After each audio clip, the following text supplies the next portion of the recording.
How about it? How about it, ladies and gentlemen? Glad to be with you on this beautiful, I say that term loosely because you look outside, Diesel, and it's definitely not a beautiful day. Hey, we're both above ground. It's a great day. You're right. I like your positive outlook on it. You're right. We are both above ground. And I tell you what, man, there is a lot going on today. A lot going on today in the world of sports. Glad to be with you. Glad that you have chosen to be with us. Cole Bryson filling in for Mark Ryan. Always a pleasure being the substitute teacher today. Diesel sometimes has to be the teacher and keep me in check, though. But does that mean I get to smack you in the ass with a ruler? Now, that'd be fun for you. We can't do things.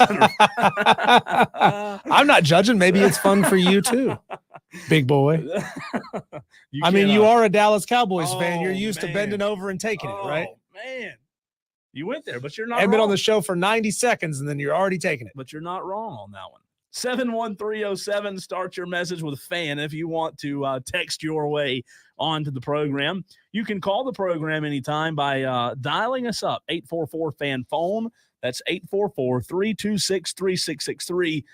Just remember to start your message with FAN if you decide to text your way on to the program. A ton going on today, man. A lot to get to. A big show coming your way. A lot going on in the world of sports right now, tonight, especially this weekend. We have a lot to talk about today on the program, but we do want to let you know that we will take your thoughts anytime you want to text or call. The phone lines, as long as we don't have a guest on, they are open. We'd be more than happy to hear from you. Diesel, you doing good today? Excellent. You had some good chicken salad earlier. I did. You made fun of me for my order. There's no manly way to order anything that's on the menu at Chicken Salad Chick, the restaurant next door. Yeah. Because it's not a restaurant designed for us men. But however, it's delicious, and there's a sign in the bathroom that always makes me laugh. Every time I go in there, it says, "Look here, guys.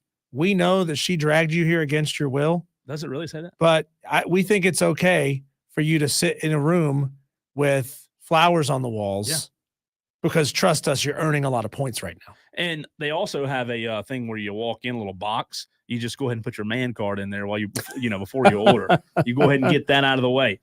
No, I'm just joking. It is. You drop your what's at the door and pick them up on the way out. Right. All right, the biggest game in regular season history in sometime tonight, right here in this very state. We will talk about that on the program. We also are going to be joined by Jerome Singleton, the commissioner of the South Carolina High School League, in the very next segment. He's taken a lot of heat lately over the last few weeks for having the Upper State Basketball Championships in Florence. If you are on Twitter, you've probably seen a lot of talk about that. We'll talk to the commissioner of the high school league up next. You can text your questions in if you have any for him. We'll talk to Derek Scott, voice of South Carolina basketball tonight. He will be on the call for the game I was just referencing.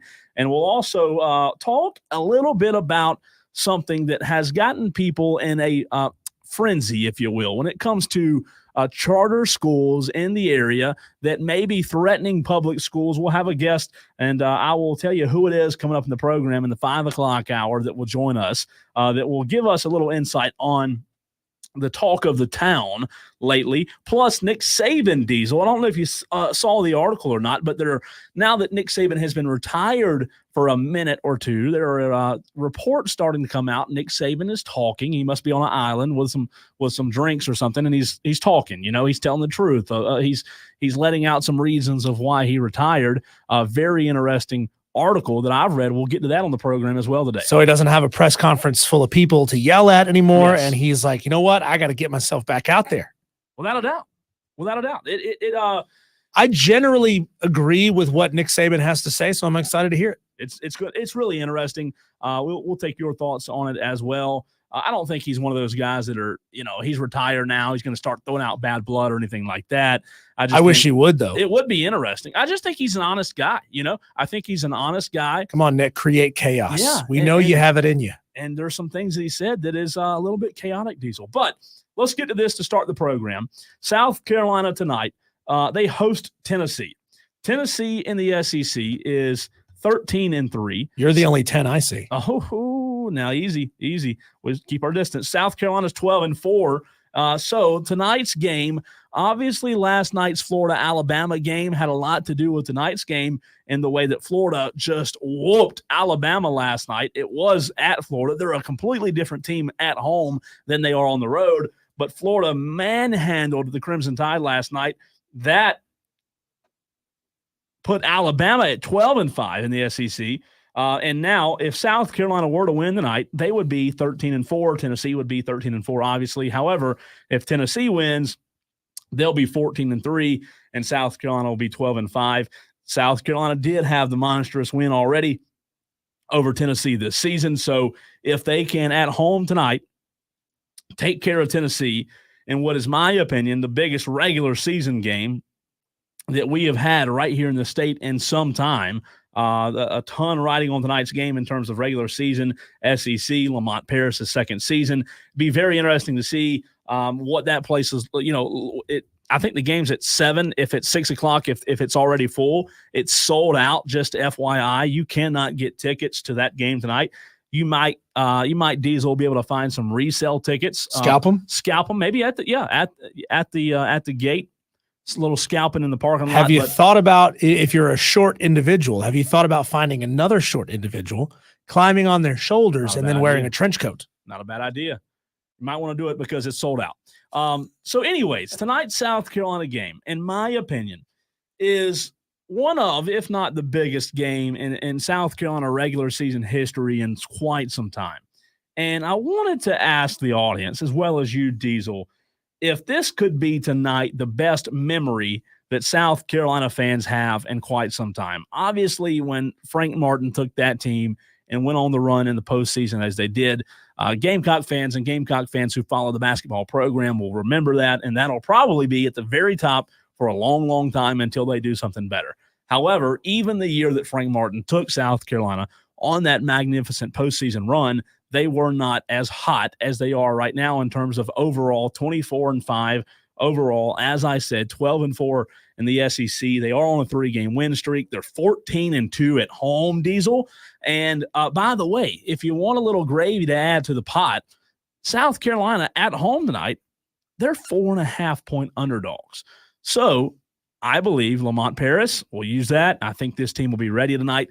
I believe that place will be ruckus in Columbia tonight. Derek Scott will talk to us about it coming up a little bit later in the program, but I really am interested to see, we talk about getting over the hump so many times in sports, and I don't want to say that tonight's game for South Carolina is a game where they have to get over the hump, but man, when you talk about domination and being a dominant basketball team and putting together a 25, potentially 25-5 overall record, and you have a chance to go and put the exclamation point on the end of this season, right, and take the SEC by storm, regular season champion, give yourself that double bye. It would be tremendous for this program if they were to beat Tennessee twice in the same season. Tennessee's ranked number 4 in the country, South Carolina 17. What Lamont Paris has done in his second year, we've talked about it 100 times. I know you guys have talked about it on this program, but this would be the exclamation point that would be probably one of the best memories for South Carolina fans in a long, long time, especially those who make the trip tonight to Columbia, those who go to the game tonight. I think that if a South Carolina fan can experience a win tonight at Colonial Life, it'll be the best memory that that fan base has had in a really, really long time. Well, obviously, postseason wins matter more, but tonight would be, it'd be at the top of the conversation. Certainly, Lamont Paris has no shortage of bulletin board material. I mean, this is a team that's been on such a massive run this season. Yeah. And look, I know that their strength of schedule isn't in the tippy top elite, but South Carolina's got the 75th best strength of schedule in college basketball this year. You're still top 100. You're 75. So it's not like you've got a record or a resume to sneeze at. You're still 25-5 going through an SEC schedule. Now you compare that to Tennessee, who has got the number 4 strength of schedule. They're at 23-6. You see why Tennessee is number 4 in the rankings. You see why, and I don't have them pulled up right here in front of me, but I'm sure Tennessee is right there in the top 5, top 6, top 7 in the net, and South Carolina is not. But the reason why South Carolina has gotten so much disrespect in the net all season is that their strength of schedule is not as good as other teams in its conference. The question is, Does South Carolina need to schedule better in the out of conference? I believe starting next season that they will, and so you'll have the built up goodwill that you've achieved this season, and then you'll have the strength of schedule going into next season. All these people always say it's a 1-year snapshot. We're just looking at what you're doing this year. That could not be the biggest. There could not be a bigger farce in college athletics than we're only paying attention to what you do this year. There's a reason why helmet scouting is helmet scouting, and that is a brand power rating. How have you done over the past 5 years, 10 years, 50 years? Yeah. That matters to the people who set these rankings. I had a text that came in that said, even if South Carolina were to win tonight at home, it wouldn't be above what the women's team has done over the last 5 years. Well, listen, my opinion there, you're right. In 2022, a national championship, I never said that this would be better than a national championship in your women's sports, but I'm just saying for the men's program at home, the regular season, I don't know if South Carolina fans have experienced a game in an environment like they'll experience tonight, even in the Frank Martin era. I don't think they experienced what they're going to experience tonight. And listen, the reality of it is when Dawn Staley and South Carolina made, they're still on their dynasty, right? But men's basketball at the end of the day is as much as women's basketball has come along. Men's basketball, a game like this tonight is still going to get the hype and the attention from the national media. This is one of the biggest games they've had in a long, long time at Colonial Life, and not taking anything away from what the women have done because, it's a different sport. It's a different team that you're pulling for. But listen, you got to give credit. The guy's been there for 2 years. Come on. I mean, you expect a guy in a second year to maybe be better than his first year, but when the SEC coaches picked him to finish dead last in the SEC, you mean to tell me that you're going to sit there and act like it's not as big a deal as what the women have done? And the fact that South Carolina Gamecock fans themselves will not let you forget this. South Carolina Gamecock fans themselves poo-pooed the hire. They thought, who is this guy? Who is this guy coming from Chattanooga? He doesn't have the resume. We're better than hiring a guy like this who came from checks notes UT Chattanooga. Yeah.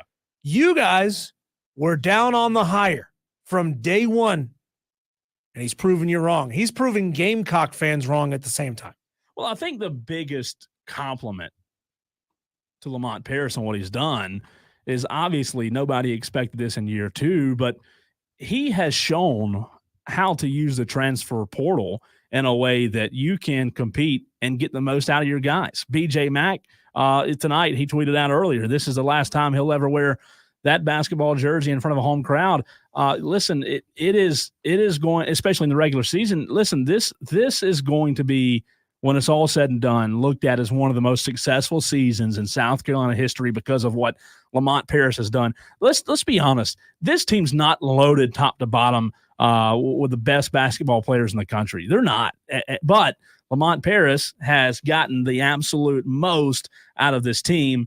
And you know what? He seems to know how to be a player's coach, right? He seems to know what buttons make these guys click and how to get the most out of them, because that's exactly what he's done. I think tonight, 4.5-point underdogs at home, they have fed off of the underdog mentality all year, especially I heard an interview not long ago where Lamont Paris talked about that.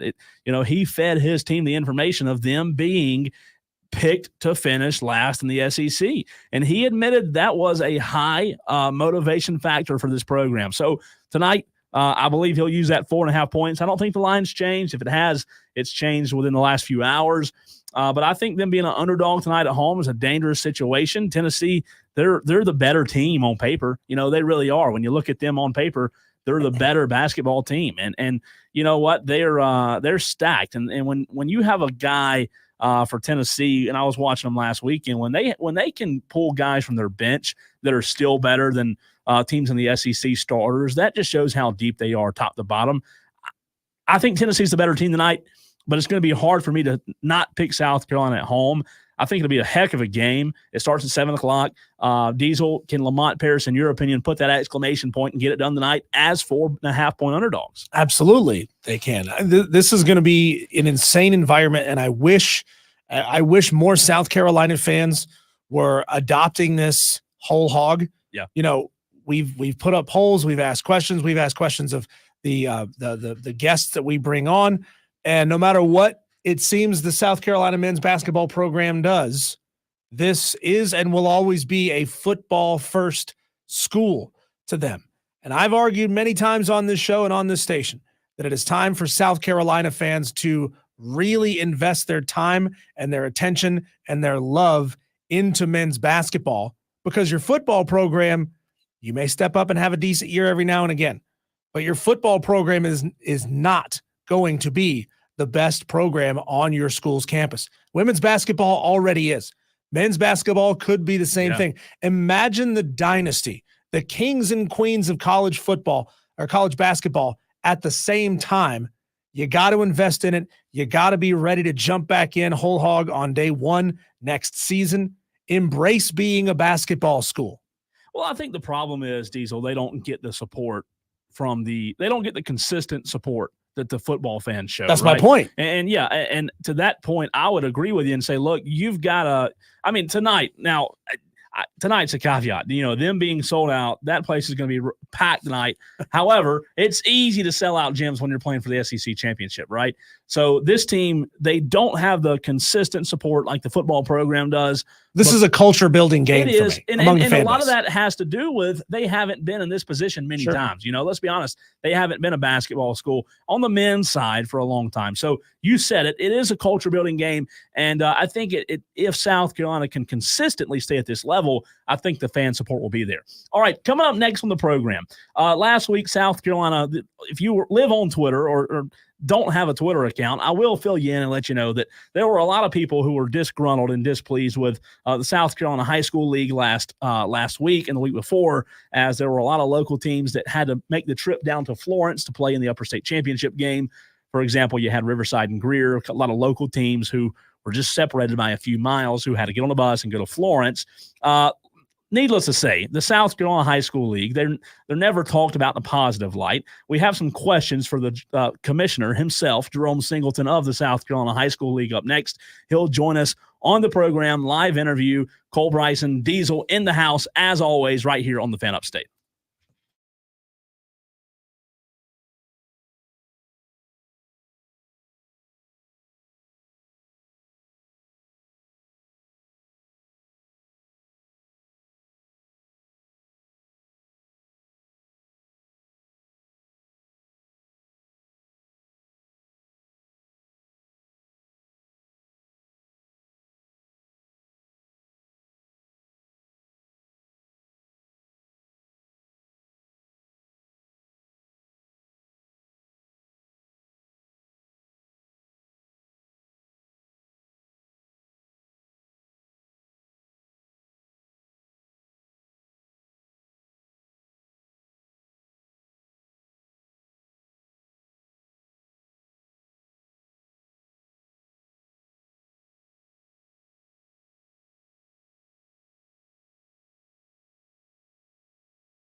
We're back with you right here on the Fan Upstate. Cole Bryson as well as Diesel in the house. Glad to be with you. Glad that you have decided to join us on this Hump Day edition of Offsides. We want to welcome in now our first guest of the program. He is the commissioner of the South Carolina High School League, Mr. Jerome Singleton. Good afternoon, Mr. Singleton. I did get a chance to talk to you and visit with you after the state championship game. Pleasure having you on. How are you today, man?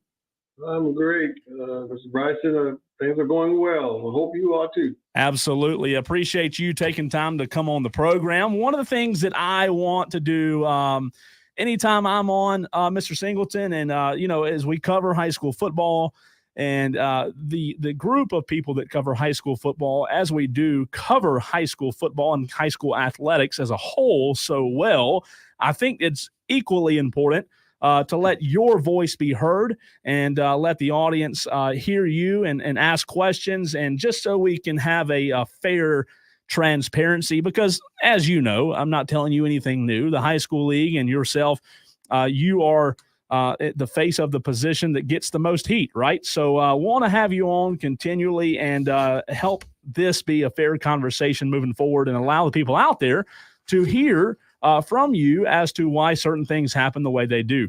So I want to ask you to start off, Mr. Singleton, about something that has been surfacing and talked about with the Department of Education, or the Board of Education, rather, in North Carolina. They are going this route, and there have been talks, from what I've heard, about a high school league being pertaining to the South Carolina High School League, not talking about North Carolina in this sense, but the Department of Education, the Board of Education, taking the responsibilities from the high school league. Can you address that and what the rumors are circulating and what that would look like in your opinion?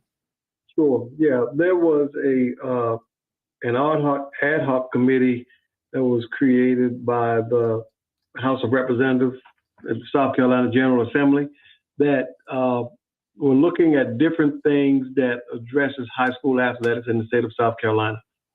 And out of that ad hoc committee, a draft proposal was created to take the governance of the South Carolina High School League and place it under the State Department of Education, in addition to create a new governing body to oversee or to establish the rules for the South Carolina High School League. Currently, the way it operates, the membership develops their own rules, for lack of a better term, their bylaws and constitution, as to what they want to operate under. The South Carolina High School League is a 501c3, a nonprofit organization, a membership organization. Currently, we have 224 high schools that are members, and right at about 224 middle schools that are members. That body creates its own rules and regulations that it wants to operate under, and actually that body creates a governing board. We'll call that our executive committee, that's made up of representation from our member schools, everything from principals being represented, superintendent being represented, coaches being represented, athletic directors being represented. It even extends itself to school boards being represented. The State Department of Education is actually represented. The Officials Association is actually being represented. We have 5 classifications. Each classification actually has representation. Then there are representation from our private schools. There's representation from our charter schools. So there's some other at-large positions to ensure that the representation includes diversity. One, to ensure gender diversity and ethnic diversity. It's an 18-member board that exists that kind of serve as the governing body for the rules and regulations that the membership has created.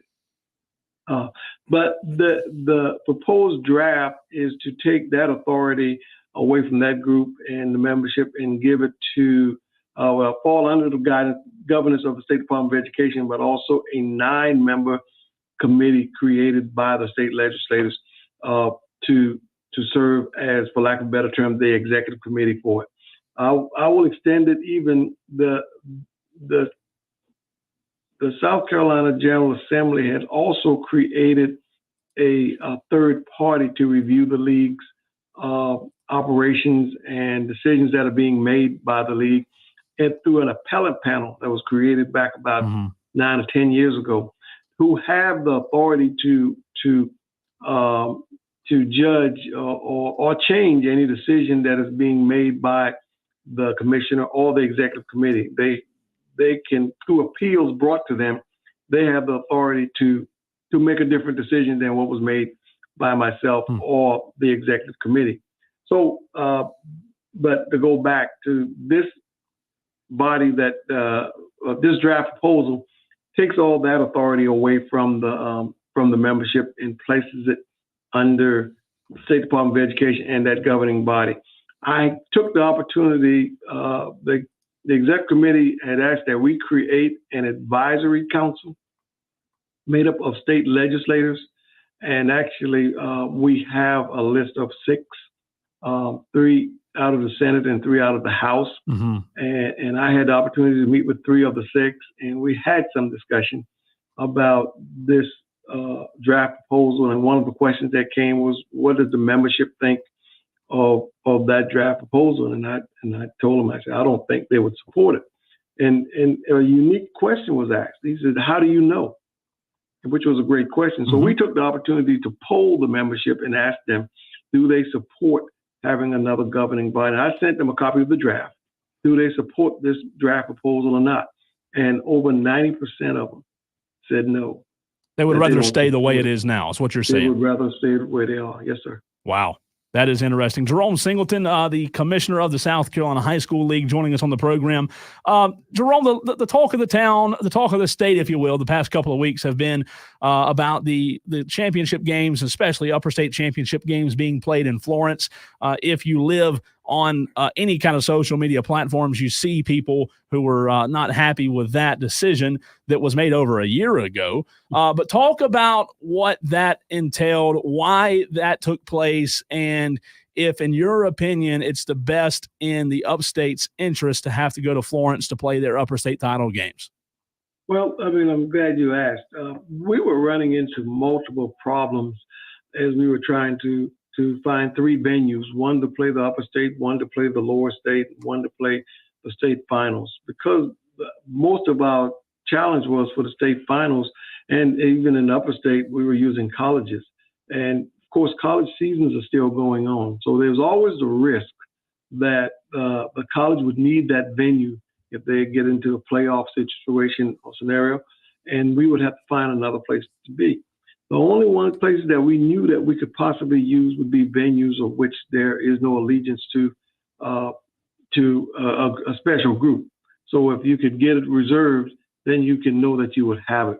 Just this past year, not this past championship year, but the prior year, we held our state championships at USC Aiken.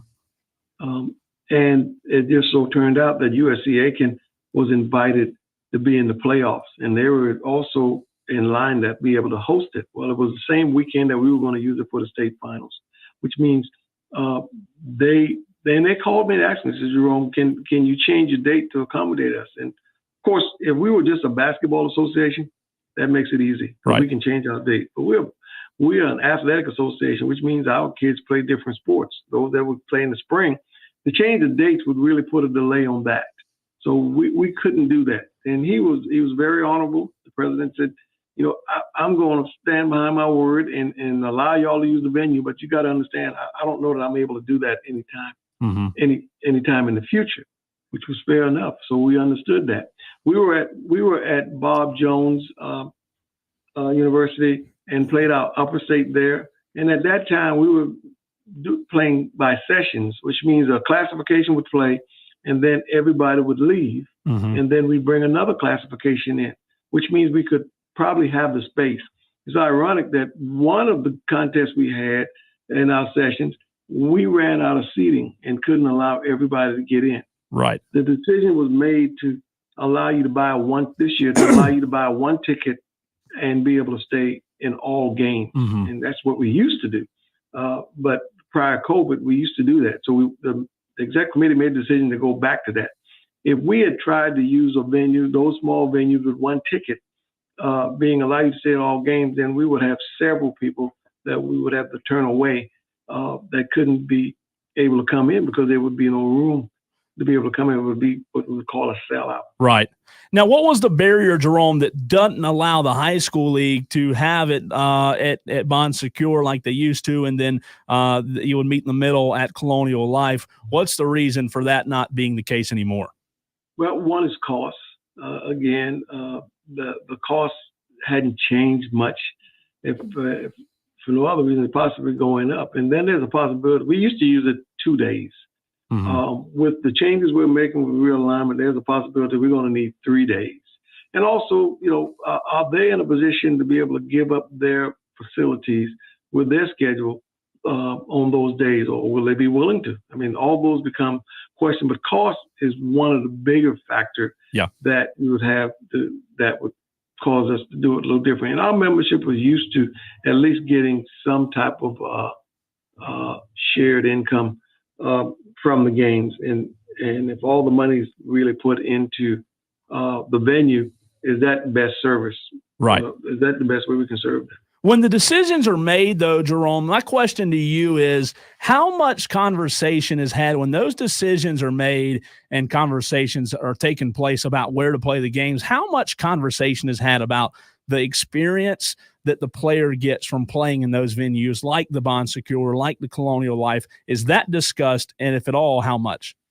Well, that needs to stay in front of us, because I think that, what are we willing to sacrifice for what we would get dividends on? I mean, I've said time and time again, the experience for the student athlete should trump anything else that's there. We should be willing to sacrifice spectators.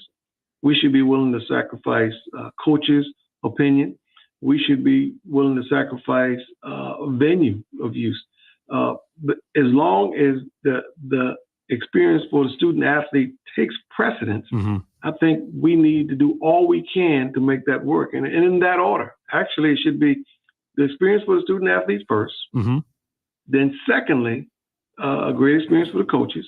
And then thirdly, a great experience for the spectators. So what does it take to get there?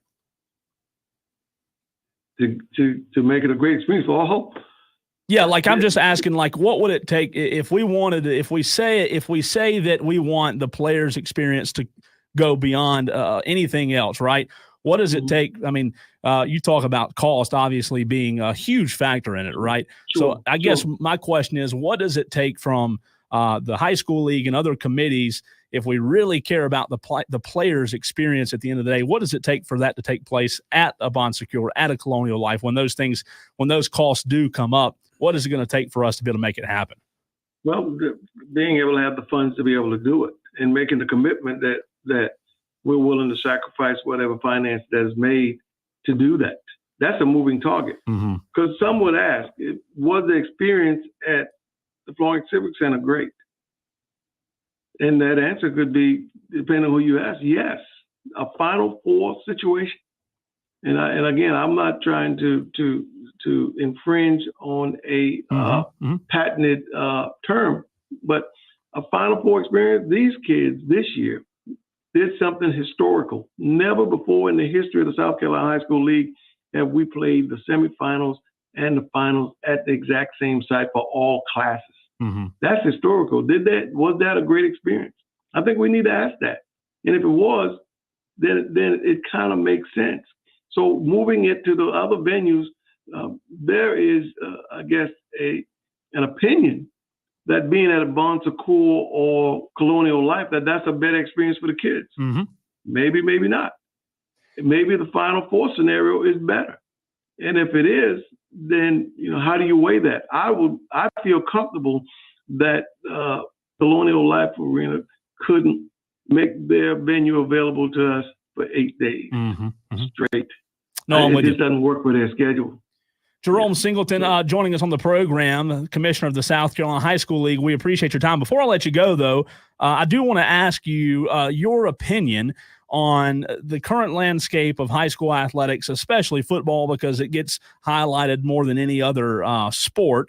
But at the college level, Mr. Singleton, we see how prevalent the transfer portal and NIL is. And the high school level, it doesn't seem like it's far behind the college landscape. There's players transferring left and right. NIL has been discussed. What can you say about the future of high school athletics in terms of where it's headed in that regard? Sure. We've got to do all that we can to maintain the purpose of high school athletics, which is to be an educational experience that enhances the educational development of our student athletes. It's not equal to the academics. It's not ahead of the academics. It's truly a support. It's another vehicle that's used to support the academics of our student athlete. So we've got to be very mindful of how we treat that. That at different levels. At the professional level, winning is required. At the college level, winning is expected. Mm-hmm. But at the high school level, it's truly just a byproduct of all the other lessons of which somebody can learn. Those lessons that are tough to teach in the classroom, the traditional classroom behind a desk, but on the classroom of a field or track or water or you pick one. Those lessons are being taught as an enhancement to what is learned. So when we start talking about transfer and the like, is that in the best interest? Or are we now taking winning and placing that above what we actually intend for athletics being in school is? That's the only thing that separates us truly from any other venue, from any other organization, from any other group that brings it forward. The South Carolina High School League does it as an educational enhancement. It's educational athletics. It's entertaining, yes, but that's not its goal. Because if it is, then we've got too many people that we're failing. And I want to play off of that real quick before we let you go, because I agree with what you say. But if I were to say the statement that I don't think the majority of players, let's talk about football, for example, just to pick a sport. I don't think the majority of football players, when they are considering a transfer, I could be wrong, but from who I talk to, I don't think, Mr. Singleton, that education is even thought about in that process. Would you agree or disagree? Well, I mean, again, when we start talking, we got to figure it based on who. Yeah. We do it every day, all day. Right. And for our expectation to expect the young adolescents to be thinking throughout the entire process, that's why we're a school. So we continue to teach. We take advantage of teachable moments. That's what needs to be in front. Teachable moments. Yeah. So everything that comes up from it becomes a teachable moment for the adults that truly understand why we're doing it. So whether it's in front of them or not, it becomes our responsibility and our obligation to those student athletes that we keep it in front of them so that when it happens, we know that it's happening for the right reason. A very selected few actually truly get the ultimate benefit from playing athletics in high school. Mm-hmm. Some go to pros, yeah, sure. Some of them get college scholarships, sure. But run the numbers. We got 330,000 students that could be eligible for sports. We got right at about 90,000 of them that actually play sports. Of those, let's be conservative. Yeah. Let's say 10,000 of them were seniors, and that's very conservative. How many of those 10,000 actually get a scholarship? Probably few. Yeah, very few. Yeah. In fact, if you took all the scholarships or all the playing positions in every college, all the way to Division III, from Division I to Division III, every playing position for every sport, to include walk-ons, there's spots for probably right at about 365,000 students. That's all classes, 365,000 students. In America, through the National Federation, we've got over 10 million students playing sports every year. So again, we go back and be conservative. Let's take 10% of that. 1 million of them are seniors. Everybody can't even get on the team. We ain't even talking scholarships. Well, listen, I think that what we've discussed today has been helpful, Mr. Singleton. I appreciate you taking the time to join us and talk about the high school league and the decisions that are being made, just so the audience can hear what goes on in the background. And I appreciate you willing to join me on the program. Obviously, you and I could sit here for 3 hours and have this conversation because there is a lot to talk about. But we look forward to having you on again in the future and appreciate what you do. And if you ever need anything, we'll be glad to assist in any way. But we appreciate you taking time to join us today. Well, thank you for the opportunity, and know that I'm always available and glad to share. I think, sharing is the big thing so that people make those decisions and knowing everything. So when they do formulate an opinion, they've got all the facts, all the cards. That's right. We appreciate you. Have a great day, Jerome. Thank you, buddy. You too. That is Jerome Singleton, the commissioner of the South Carolina High School League. A lot to talk about, a lot to dissect, and we will continue to do so. We can get your thoughts as well. 71307, start your text with the word FAN. 71307, start with FAN. You can also reach us by phone, 844-326-3663. We wrap up hour number 1 next on the Fan Upstate.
Back with you. It is Offsides. Mark Ryan out today. Cole Bryson filling in. Diesel's in the house. Diesel's looking mighty sharp today as he is making me look bad over here in my rain jacket. No, your Dallas Cowboys shirt was doing enough of that on its own. Wow. You're you see how Dak shaved his head? loaded Do you think today. that's really going to help him win more football games? No comment.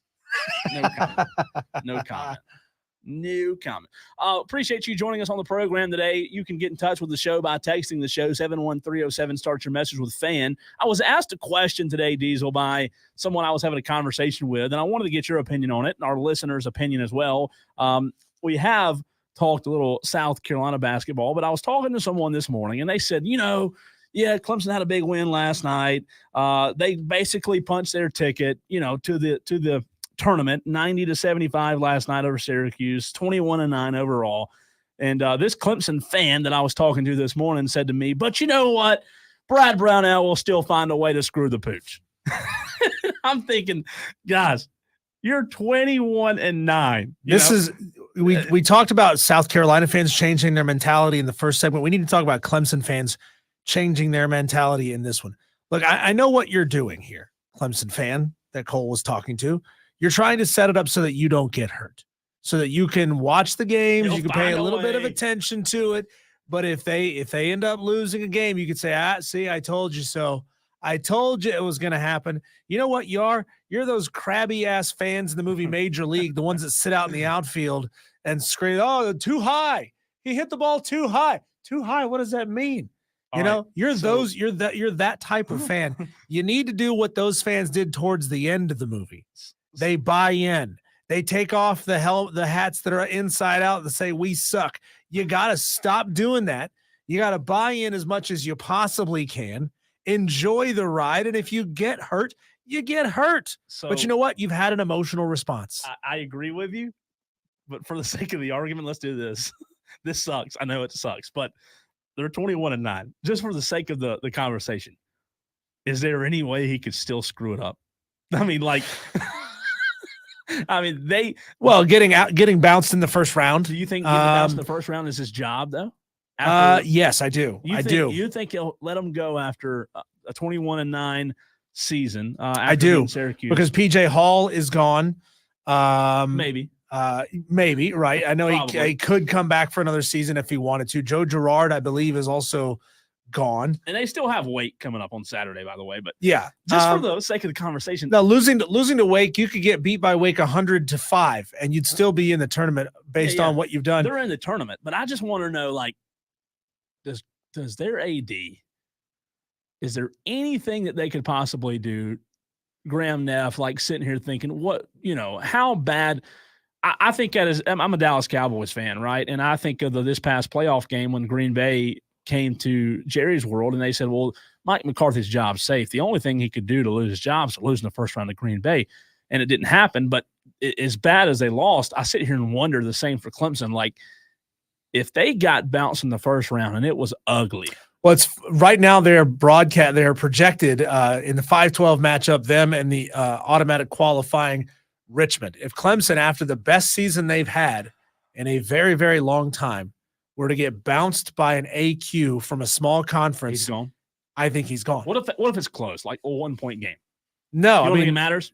I don't think it matters. I mean, you have to go back to what happened last year, missing the tournament and then losing in the first round of the NIT.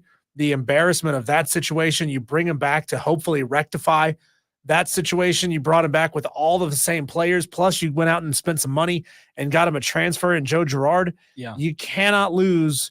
You cannot lose in game one of the NCAA tournament. Who'd you say they were projected to play first round? Projected to play Richmond in the 5-12. I agree. But man, how much pressure does Brad Brownell have in that first game? A lot. You can't tell me that he's not thinking about that. There's no way that doesn't cross his mind. He's a human being. It's got to cross his mind, don't it? Yeah. Yeah. I mean, this would be. I better freaking win this game. This would be Morehead State all over again if he loses this game.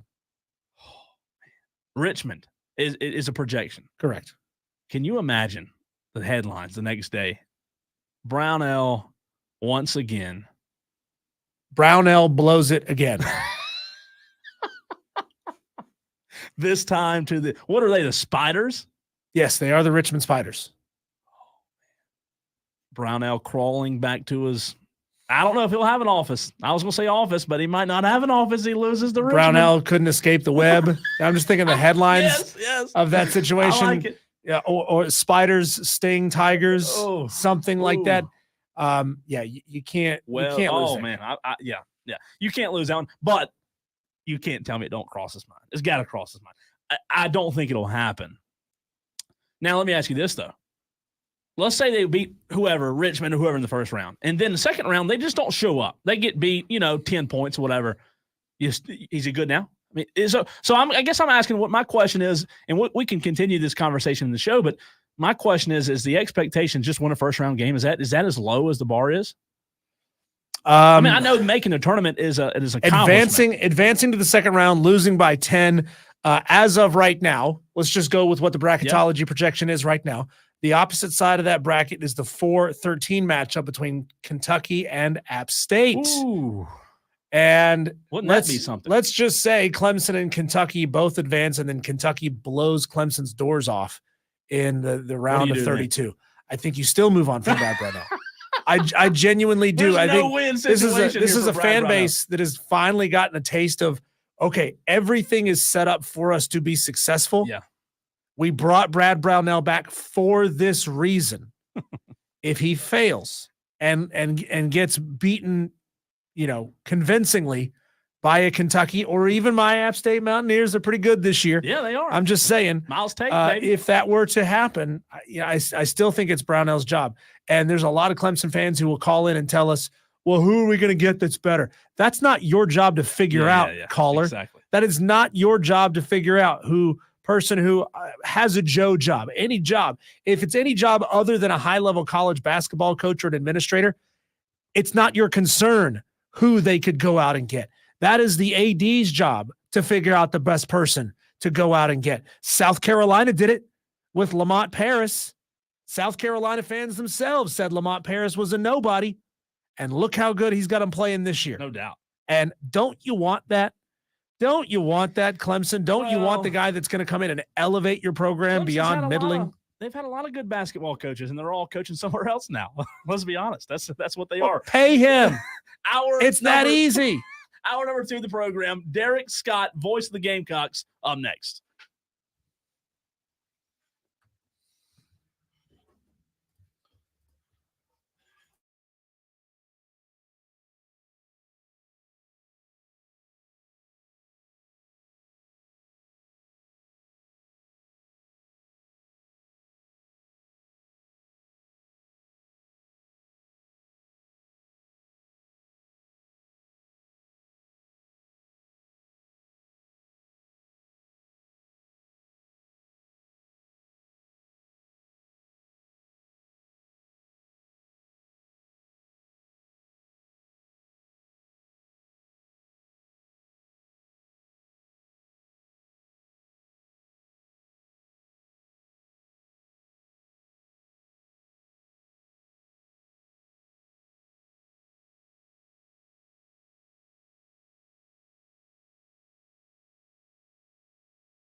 It is the Fan Upstate. Glad to be with you on this cloudy Wednesday afternoon. Cole Bryson Diesel in the house as always. Glad to have you a part of the program. And what is a hump day that, even though it's cloudy outside and dreary, is an exciting day because one of the biggest basketball games in South Carolina regular season history may be taking place tonight. And to talk about that game, Derek Scott on the call tonight. Joining us on the program. Derek, we appreciate you hopping on for a minute before your busy night. And how are you, man? I'm great. How are you doing, man? I'm doing wonderful. I just want to start off by asking you, tonight's game is sold out, Derek. Have you seen a game in regular season history, to your recollection, that has gotten as much momentum and attention as tonight's has? Well, I don't know if I was really viewing it through the prism of momentum or attention, but as far as having this much going for it, this much riding on it, that's the one. As far as home games in this building, I don't recall a game that had this much. I can recall Darren Horn's first year playing Bruce Pearl's Tennessee team about the same time of year with a chance to win the East Division. But to have the whole league championship on the line, up for grabs in the final week of the season, to have two nationally ranked teams going head to head in that pursuit, that's one that I don't think we've replicated since this building opened. No doubt. I want to ask you, though, a question I had after last night's Alabama-Florida game, Derek, was, did that game last night, the way that Florida beat Alabama, does that lessen anything about tonight's game, in your opinion? Goodness, no. Why would it? Well, when you talk about seeding and the SEC standings, if last night's if Alabama were to have won, I didn't know, in your opinion, if you thought that what South Carolina had going for them tonight would be any different. And I also think that South Carolina, if I heard right, if they were to drop this one tonight, Derek, Tennessee would have a share of the SEC championship, if not the entire SEC championship regular season, what I'm referencing to. But in terms of the SEC, I don't think anybody saw South Carolina, Tennessee, especially the voters who voted on South Carolina at the beginning of the season, this being a game on March the 6th that would determine the regular season champion. Right. No, the Alabama game last night didn't impact this one at all, because all that means is if South Carolina wins, they're tied with Tennessee for first place with one game to go, and that's that. If Tennessee wins, they lock up the whole league because they'll have a 2-game lead with one game left. So it carries a lot of weight for both of these squads. And certainly, no, back in the preseason, no one saw this game having this much on it. But I mean, more often than not, the preseason prognostications don't add up to a hill of beans this time of year anyway, regardless of what sport we're talking about. And going off of that a little bit, Derek, by the way, Derek Scott, voice of the South Carolina Gamecocks, joining us on the program. Heard an interview with Lamont Paris about him talking, about the preseason rankings and how he was able to use that. How much tonight do you think he'll use those guys being a 4.5-point underdog to their advantage at home? Not at all. I don't think Coach gets into that sort of stuff. I mean, there's the motivation here is if you win, you have a chance to win a league championship. So you don't need any of those extra little, side angles really to play into it. I don't think he worries about what Vegas thinks. I think he just worries about his team being prepared to play. And just like we were when we played this team in Knoxville, you're just trying to win a game. You're not worried about covering a spread. Derek Scott, voice of South Carolina basketball. Derek, can you put into words a descriptive measurement in the change, the amount of fervor that you feel and that you see in the average South Carolina Gamecock fan who may have a football first mentality? Are you able to feel a little bit of a swing towards really, like, there's buying in and then there's really buying in to South Carolina men's basketball? I don't think there's any question. There were folks that, during the non-conference, when they saw this team winning all but one game, they were intrigued. They might have come out to a game during the holiday break, but they weren't engaged. And that has changed now to full-on engagement for people who really weren't at that time of year. Now they are. And, I think that's reflected in the crowds we've had here. Not just that the building's been full, but that the intensity level is there. And it's not just the students who are driving that. It's the entire crowd, regardless of age or demographic. They are truly, fired up about this team and knowing that it's going to the NCAA tournament. and just having this extra angle on it being a potential SEC championship just has gotten people more and more excited about it. Derek, the game back in the end of January where South Carolina defeated Tennessee 63-59, is there anything from what you've heard from Lamont Paris, is there anything that they can take away from that game and that win over the same team, or is that one of those deals where it's too far in the past and it's going to be a new game tonight, completely wipe away what happened at the end of January and expect something different tonight? That's an interesting question because, I think you can say if you're the only team that beats Tennessee on their home court all season, well, that makes it pretty special. Yeah. That should out to you. So there is that. But certainly I don't think there's any carryover from one game to another in terms of what to expect on how the game goes. That was one of those contests where Tennessee really struggled to make shots. And then you might ask yourself, okay, why? Was that something Carolina was doing defensively? Or was it just a bad night for guys like Jonas Adu and Zakai Ziegler? They shot as a team only 36% and only made 5 threes in 21 attempts. So some of that certainly has to do with the way South Carolina defended them. But then part of that also, I'm sure in their minds is we just didn't make the open shots we need to make. So it is hard to necessarily connect the dots from one game to the next. But I'm sure they learned a lot from how they defended a guy like Dalton Connect and what they need to do to have success again. Because, the reality is he's going to get his points. Mm-hmm. It's just a matter of if you make him be inefficient in getting them like he was in that game when he was, took 24 shots to get his 31 points, or if he can do it like he did, a week ago against Auburn when he put 39 points up and was much more efficient in getting to that number. Derek, do you have any kind of a hunch of who might be the guy who really steps up tonight? One of the beautiful things about this team is you've got 3, 4, 5 guys that could average 10, 12 points a night and then jump up and give you a 20, 25, 30 spot on a particular night. Have you seen this go in any kind of a cyclical form this year? Is there anything that gives you a sense of like, hey, maybe tonight's going to be BJ Mack's night. Maybe tonight's going to be Michi Johnson's night. Right. No, I don't even begin to guess at that because it has been so random this season. There's not been, there was a period in time where it felt like Michi was going to be that guy and, be in the conversation for Conference Player of the Year. And then he went through a tough stretch where he was still contributing, but he wasn't making shots. So I think that was the only point in the year where you had that kind of a confident, firm feeling about one guy on this particular team. If there's anybody of late who's been the most consistent, it's Colin Murray Boyles. If you go back to that last Tennessee game on January 30th, between then and now, if you just, kind of take that sample size, he's the leading scorer on this team. But yet, even with that being the case, he's not a guy who necessarily has the ball. He's not a perimeter player, so it's not as easy for him to get his. And he only had 4 points that night against Tennessee. So, I don't even begin to hazard a guess as to who would be, the most likely person to step up and have a big game for Carolina. And I think that's probably a good thing as long as it works, right? Like, would you credit that, Derek, to the style of play that Lamont Paris has implemented, that at any given night somebody like that could step up? Well, I think it's definitely a good thing. I don't know that it's in any way connected to the style of play. It's just the way the makeup of this team. Yeah.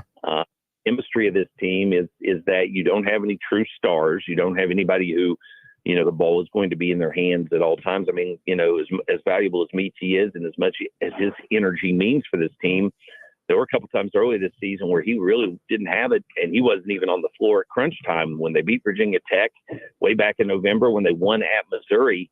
Those were both one-possession games where he wasn't on the floor in the 5 minutes of the game because it wasn't working for him, and Jacoby Wright had it going on that night, so he was on the court for both of those. So it is.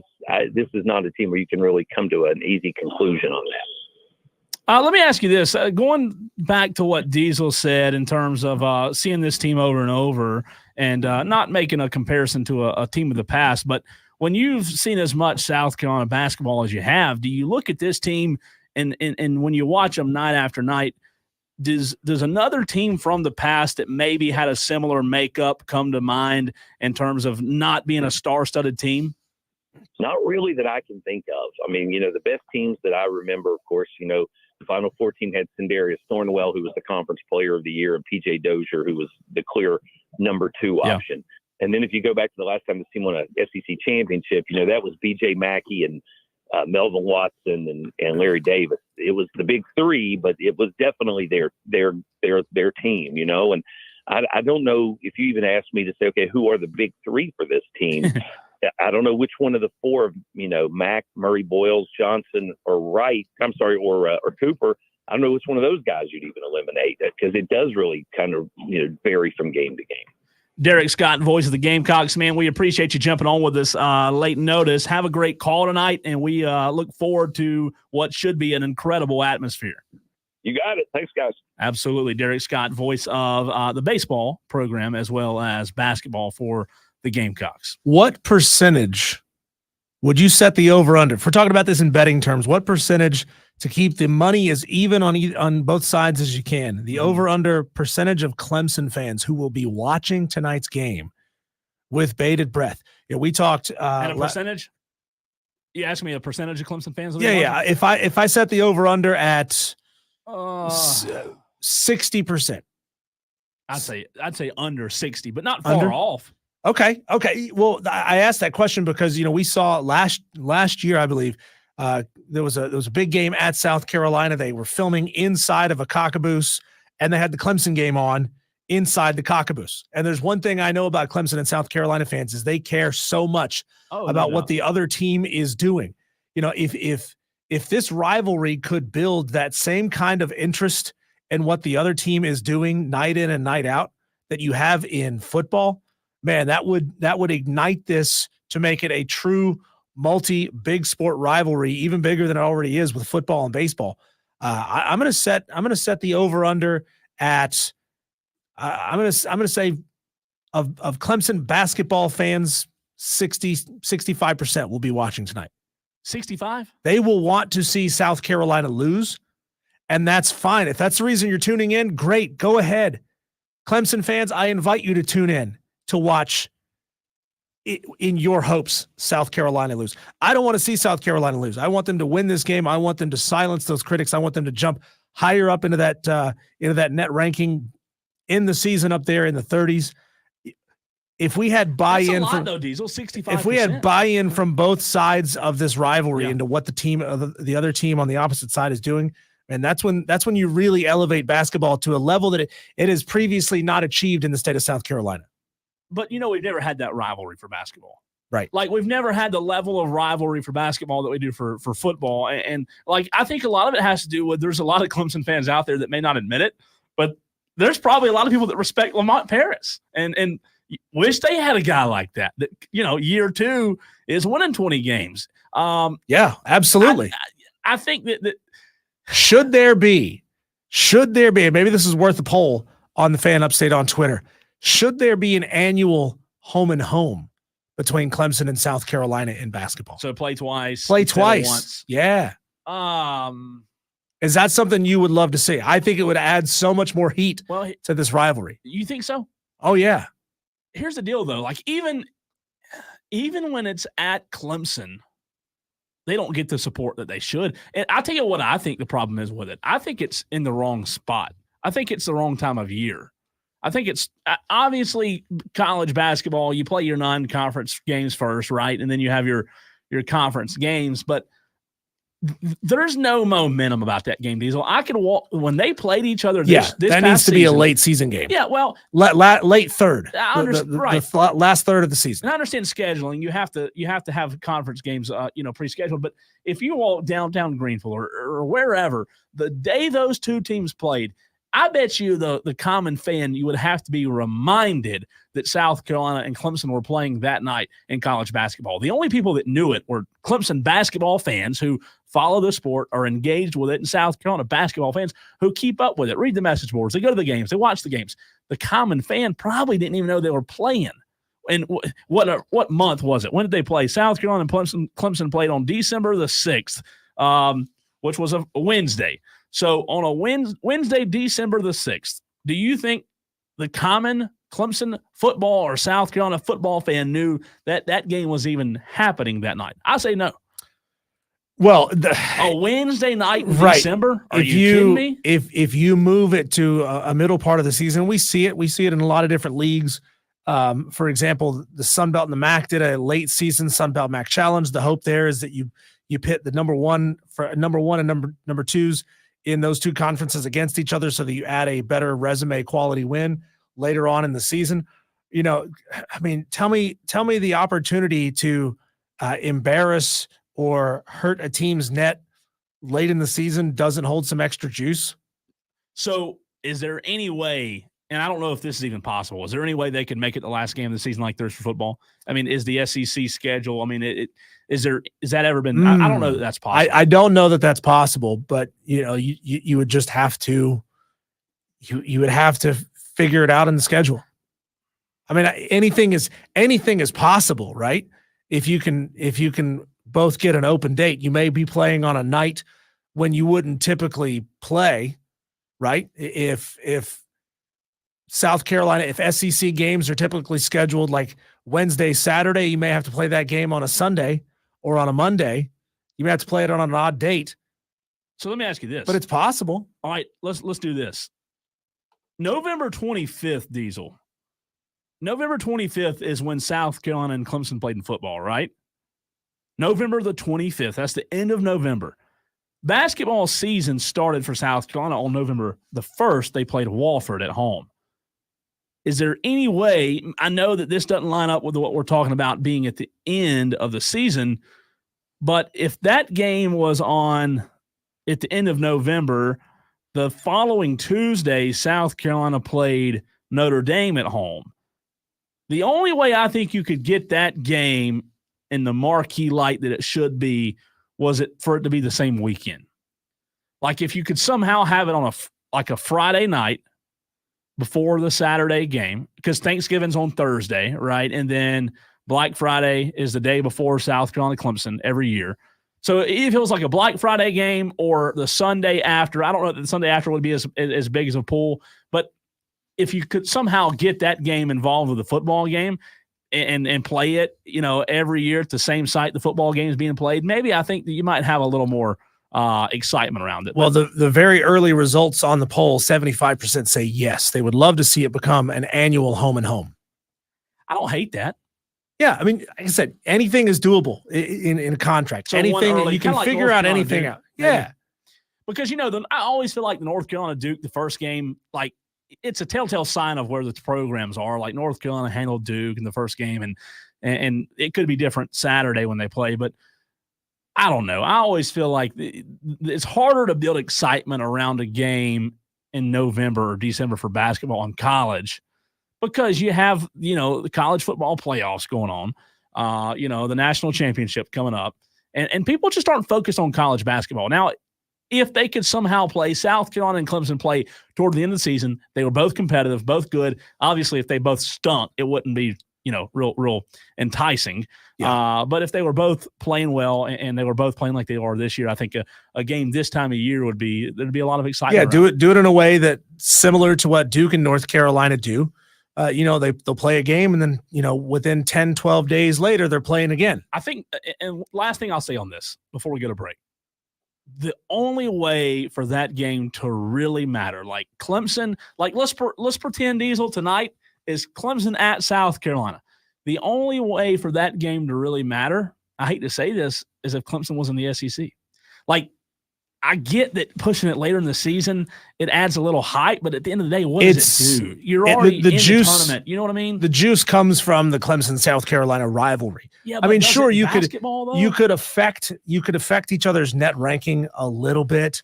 You know, if one team is a bubble team, maybe you could push them out of bubble contention, which is ultimately on the court what you're playing for, but you're playing for the rivalry. You're playing because there's so much hatred and contention between these two fan bases. I guess my point is it doesn't have the same weight. It doesn't carry the same weight as a football game because there's more basketball games, right? Football games, there's fewer games. So, you know, South Carolina loves to try to spoil Clemson's season. They tried to when Sean Elliott was the coach, and it was a close game. They lost by 5 points that year. This year, Clemson was able to keep South Carolina out of bowl contention. Right. There's nothing on the line. The only thing that's really on the line is South Carolina spoiling Clemson's season, maybe knocking them out of a CFP. But I'm talking about for basketball, there's nothing on the line. Sure. I mean, again, to me, it's state bragging rights. It's we got you down late. We beat you twice in one season, whatever it may be. I mean, we don't know. We can't know if Clemson will end up in the SEC or not. Yeah. But having those bragging rights late in the season, and I mean, I don't think it has on the surface any less juice than the football rivalry does. Like, what's actually on the line? Not an awful lot, but it's another opportunity to rejuvenate the rivalry, especially if you do it in and around the baseball series also. Yeah, and then boom, you've that. got potentially 5 games against these two teams, these two schools, these two fan bases in a relatively tight amount of space. No, I don't hate that. I mean, they just played last weekend in baseball, so I don't hate that idea. And to your point, in baseball, when you do beat the other team twice, it does feel like you win the series. So I understand that part of it, and maybe wanting to play a home and home. I get it. However, I just don't know that it'll ever carry the same amount of weight as Stephen Webb asked the question, what rivalry, football, baseball, basketball, and soccer is owned by Clemson this season? Ouch. I appreciate that, Stephen. On that note, coming up next on the program, what is a comparison that is unfair to make between Lamont Paris and Shane Beamer? We'll talk about it next right here on the Fan Upstate.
Appreciate those on the stream letting me know to adjust my microphone. They couldn't see me. I don't know why, Diesel, they want to see me in the first place. I mean, I feel You're like a handsome guy, man. No, the microphone might be better. Yeah. It might be better to have that microphone right What there. they can't see, turn around a little bit. Let them see that Welford waterfall sticking out of the back of your hat, man. It is I need to get a growing. haircut, No, let man. it grow, baby. You think so? Let it grow. That's the style these days. Let it grow, man. I'm just not big on mullet. I'm not big on. I don't know. It is getting a little long. We'll see. I'm indecisive about it. Appreciate those, though, that are tuning in via stream. Steven, JD, I see you. Trey, we appreciate you being with us. However, you're listening today or viewing the program. Offsides with Mark Ryan, Cole Bryson filling in. Diesel in the house, as always. Glad to be with you. As I said before we went to break, there is a comparison that I have come to the conclusion that is not a fair comparison, Diesel. And a lot of times we do this between coaches in the same sport, and I think that's okay. But when we compare coaches that aren't in the same sport, I believe that's where it gets a little unfair. Oh, we're trying to compare the incomparable. Well, right. But my point is, I think that comparing Lamont Paris's success at South Carolina in just 2 years, I don't think it's fair to compare that to what Shane Beamer has not done in 4 years, right? Like, I was talking to some people not long ago, and they said, well, it only took Lamont Paris to win, the SEC it's not the same in 2 thing. years. It's not the same thing. You can turn around your basketball program with like 2 or 3 players. And that's it. That's what the conversation is. Now It's a math equation. You right? can do that in football if you have some ridiculous game-changing quarterback. I think the only position you can do it, though, I don't want to say the only, because like we've seen like a Marcus Lattimore change the team, but like you could put Jerry Rice out on Valdosta State, but he's not going to catch a whole lot of passes if he's got a garbage quarterback. I just don't know when you make the comparison, like the conversation we were having. The South Carolina fans were saying, well, the SEC in basketball, and they're right. The SEC in basketball is just as good as it's ever been. I don't know if it's quite if it's comparable to what the SEC is in football, but it is a strong conference, top to bottom. It's probably the deepest in basketball, and the ACC is not that anymore. However, I just don't know, like when you look at what Lamont Paris has done in 2 years, and you look at Shane Beamer in 4 years, what will be his 4th season coming up. Diesel, while I will sit here and say I don't think it's fair to compare, I will admit, though, on the flip side, that I do think there are things that you can not necessarily compare, but things that you can note to, like maybe a quality of Lamont Paris that he has better suited him for success in basketball than Shane Beamer.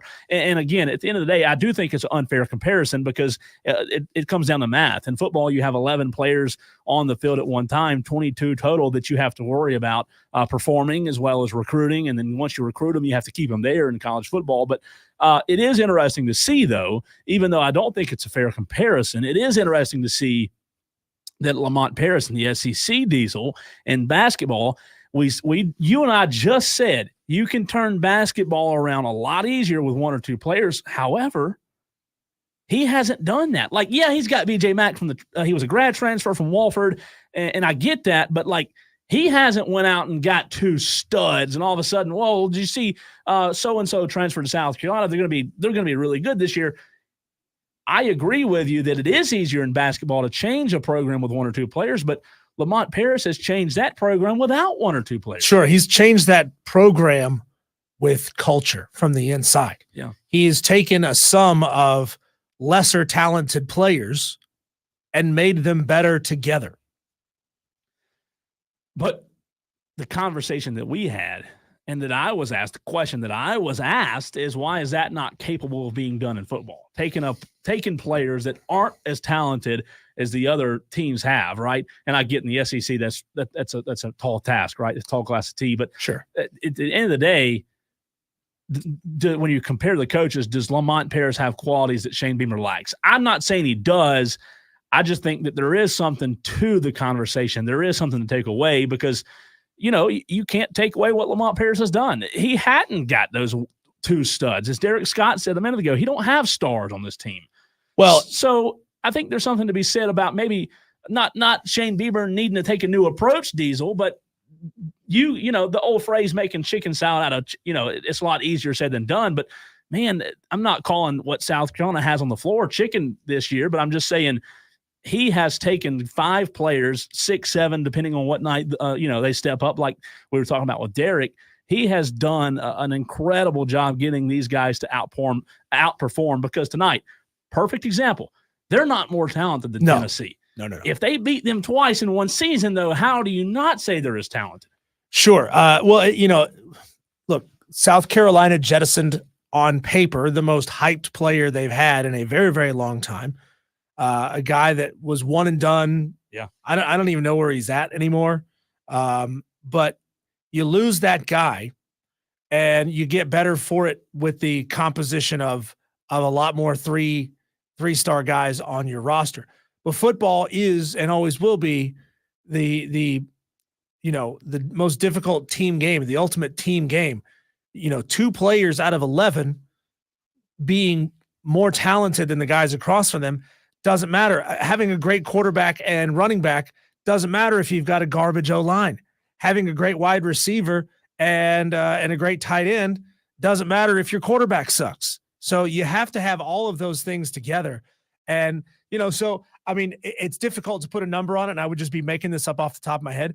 But I genuinely believe that there's a 1-to-3 ratio, something like that, a 1-to-3 ratio of what you can do and how quickly you can turn a basketball program around versus a football program.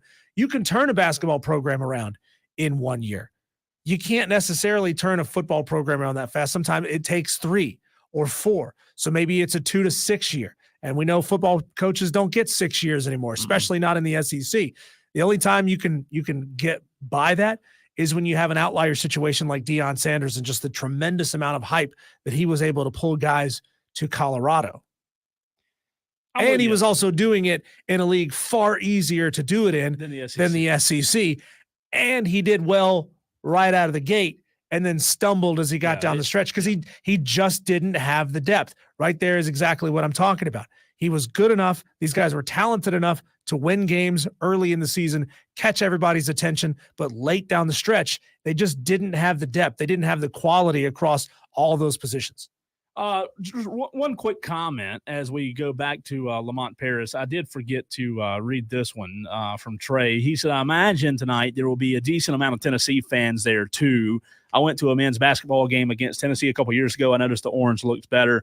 I don't know tonight, talking about tonight's game with Tennessee and South Carolina, there may be some Tennessee fans there, but I don't think it'll be significant. I would probably say it's like 80-20, wouldn't you? Is that fair? 80-20 South Carolina? Oh, yeah, just based on the allotment of tickets that they sell. Now, are we going to see a whole lot of Tennessee buying up any secondary market South Carolina tickets? I'm sure you'll see orange speckled all over the stadium from fans who gave up their tickets, but I don't think it's going to be a tremendous number. How many fans would give up their tickets for tonight's game? Probably not many, so but you never know, 90, you don't. But, for that game tonight, if it were like from a South Carolina perspective, if it were more like 90-10, man, what an atmosphere that would be. You certainly don't want Tennessee to have any fans there to cheer on if they were to go on some kind of run and get any momentum.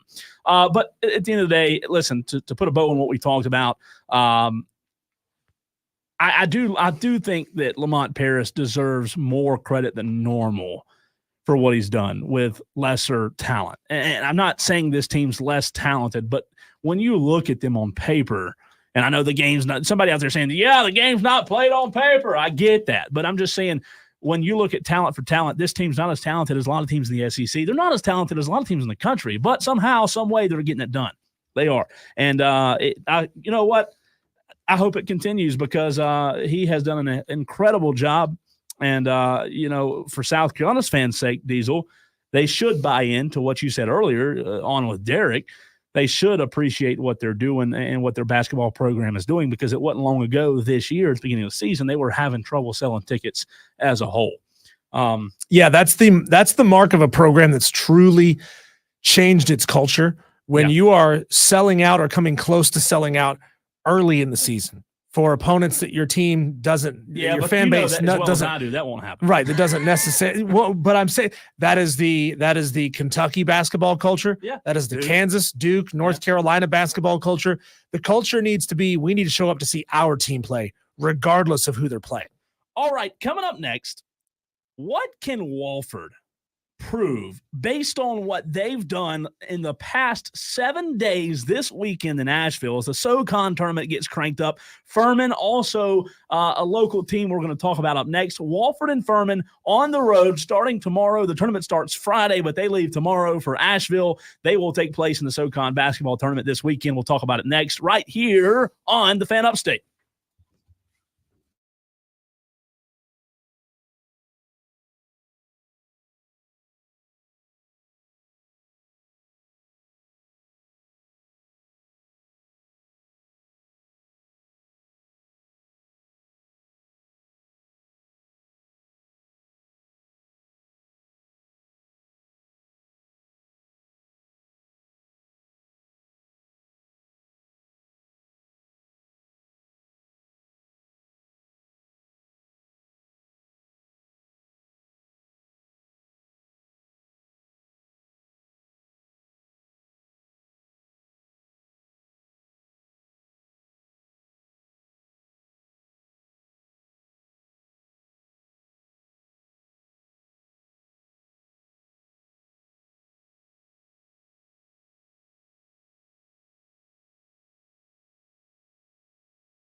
It is the Fan Upstate. Glad to be with you today on this Hump Day edition of Offsides. Cole Bryson filling in for Mark Ryan.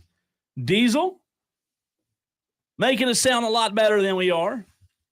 In the house as always. This weekend, Diesel, I don't know if you have any interest like I do, but I've always I've grown up going to Walford and Furman games, have always had interest in SoCon basketball, with it being a local flavor, if you could say. And, when Mike Young was in Spartanburg and Walford was really good, and now Furman's got a really good coach. And I always have found those games to be compelling. It helps when, Spartanburg builds a very nice gymnasium for Walford to play in, and those games are a lot of fun to go to. But I've always thought the SoCon basketball was an underrated league, and now with this weekend, those guys having the SoCon tournament in Nashville, I think it's interesting if you follow SoCon basketball, if you follow Walford and Furman at all. The typical fan would probably say, well, Walford and Furman this year haven't had the best seasons, Diesel. There's probably not a good chance, and you and I talked about it before we went on the air. There's probably not a good chance that either one of them will be playing late into the weekend. Walford 17-14 on the season, and Furman, obviously, they had some injuries to start the season. They're 16-15 overall, but I do think that there's something to be said, Diesel, about what we've seen in college basketball in the NCAA tournament. When a team gets hot, it doesn't matter what their regular season looked like. For example, I'm not saying Walford or Furman is going to do that, but last week Walford did beat the top-seeded Samford Bulldogs to end the regular season. So, Furman's playing a little bit better. Walford beat Samford last week, 91-69. They beat VMI. So they're on a 2-game win streak right now. I do think that when you look at the SoCon standings, while Walford and Furman are nowhere to be found at the top, Samford, UNCG, Chattanooga, and Western, and before you even get to Walford and Furman, you have to name those 4. I do think that maybe we could get a little bit of a surprise run from one of the two. I don't think both of them, Diesel, but I think we could get a surprise run from Walford or Furman this weekend. Now, obviously, both of these teams are talented enough to go and win an opening round game. I have no qualms saying that whatsoever. Both of them have the talent to do it. Maybe both of them even have the talent to win 2 games. I'm not sure either of those teams is built, especially with Furman and their injury problems, built to win the whole thing. Well, Walford plays Chattanooga on Saturday at 6. So when you look at that matchup, you think, well, what do you mean, Cole? Chattanooga beat Walford twice this year, right? Walford wasn't able to sniff Chattanooga. Well, what about Furman? They play Western.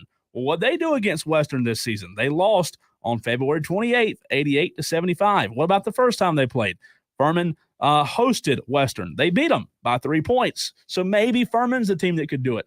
I'm just saying, when it comes to getting hot, going on a run, Walford did find something last week by winning their last 2 games, beating the top-seeded team in the conference. The schedule, by the way, Mercer plays the Citadel tomorrow at 5. Friday at 5. ETSU plays VMI Friday at 7:30. And then Saturday are the quarterfinal matchups: Samford versus the Game 1 winner, UNCG versus the Game 2 winner. Chattanooga plays Walford, as I said. And then the nightcap Saturday night is Western versus Furman.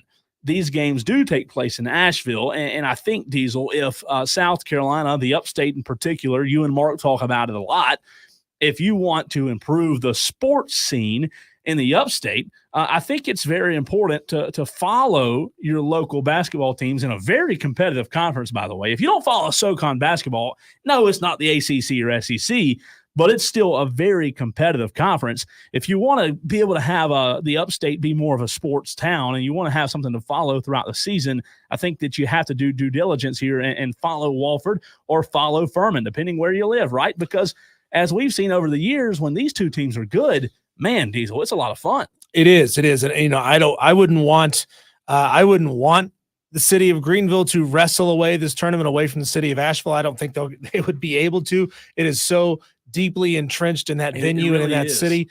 But if you wanted to improve the upstate sports scene, that might be something the city of Greenville could try to do, is try to wrestle this tournament away from Asheville. Though again, I personally don't want to see that happen. So I love when a happen? small city. Do I think it could? I mean, anything could happen. I mean, sponsorships, people always go where the money is, right? Yeah. So if the right sponsors came along and said, you know what, if the tournament is being sponsored at a rate of $5 million, we're going to throw $8 million at you to move it to Greenville. I think they would probably say, okay, yeah, let's move it to Greenville. For a 30% increase, I'm sure, yeah, they would want to move it to Greenville. But, I love when smaller towns go all out for a conference tournament. I love to see that happen. Yeah. I don't think Greenville is not big enough that it would be one of those cities that would gobble up a tournament like that, and you wouldn't even know that it was happening. But I love just how much the city of Asheville goes out for it. And when you consider, I mean, you've got Western Carolina just down the road. When you have Greensboro just to the east, not that far, I think Asheville is just it's situated in such a perfect place for that tournament. I mean, it's obviously as advantageous as it can possibly be for three of those fan bases, for Western Carolina, for Furman, and for Wofford, to be able to make it up to that venue or down to that venue, depending on where you're starting from. And moving it to Greenville wouldn't necessarily change that.